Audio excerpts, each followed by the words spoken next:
আসরের নামাজের পর নিতেশ্বর গ্রামের উত্তর কবরস্থান পরিদর্শন করলাম। সকল মুর্দেগানের জন্য দোয়া করলাম।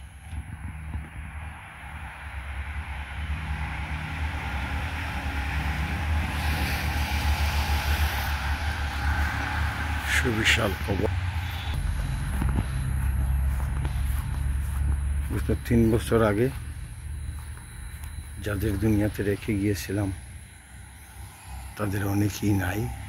আল্লাহ তাদেরকে পরকালীন কল্যাণ দিক, মুক্তিকা দিক।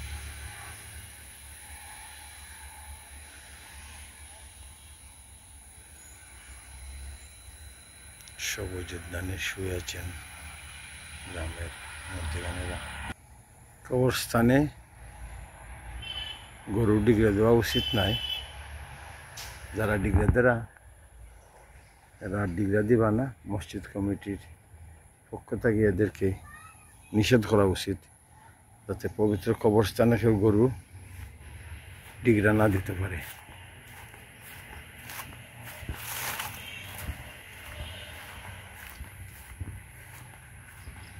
পরিচিত অনেকেরই কবরস্থান দেখতে পাচ্ছি।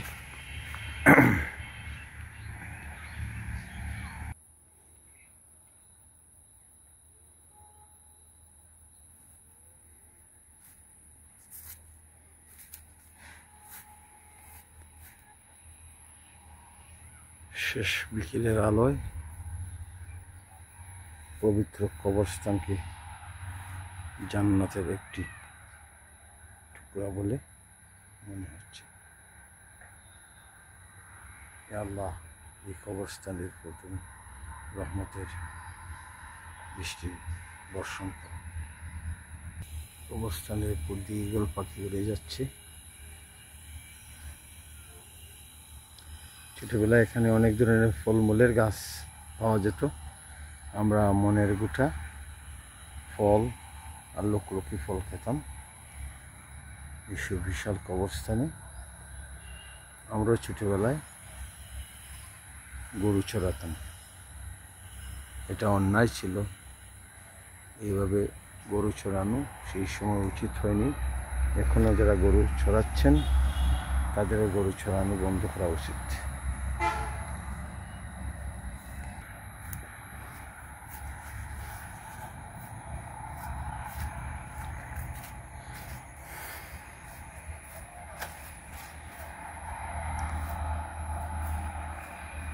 সূর্য পশ্চিম আকাশে ডুবছে।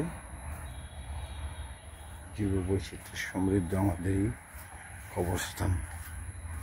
এখানে অনেক ধরনের খরগোশ, শিয়াল সব বিভিন্ন ধরনের অ্যানিমেল পাওয়া যায়। এক ধরনের ফিষ্টি গাছ। এই ফিষ্টি গাছের ফিষ্টি যখন পেকে যেত খেতে ভারী মজা লাগত।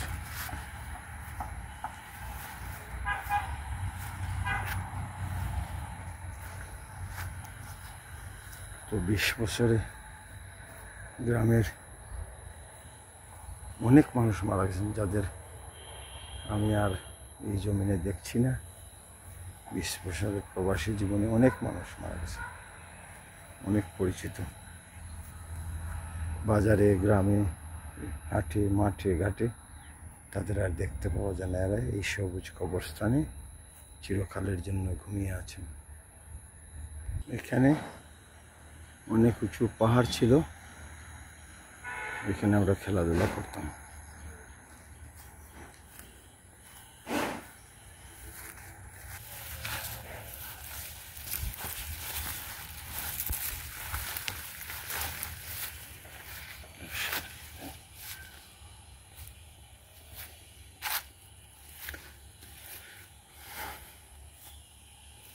এখানে একটা বিশাল বড় কাঁঠাল গাছ ছিল।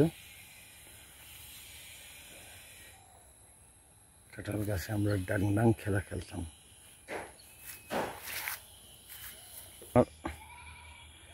এক ভাই আজ আমাকে প্রস্তাব দিচ্ছেন যে এই সুবিশাল কবরস্থানে অনেকগুলো রাস্তা করা দরকার এবং সুশৃঙ্খলভাবে কবর দেওয়া দরকার, যেখানে সেখানে কবর না দিয়ে অনেকগুলো রাস্তা বের করে এবং শুষে মৃতদের কবর দেওয়া দরকার। এখানে অনেক কাঁঠাল গাছ ছিল আর ওইখানে আনারসের বাগান ছিল। আমরা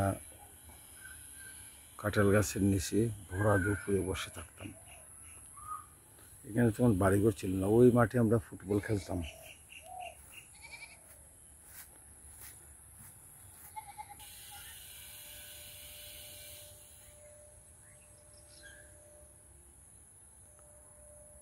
এখানেও কিছু কৃষিখাত এখনো রয়ে গেছে, আবাসিক প্রকল্প হয়েছে।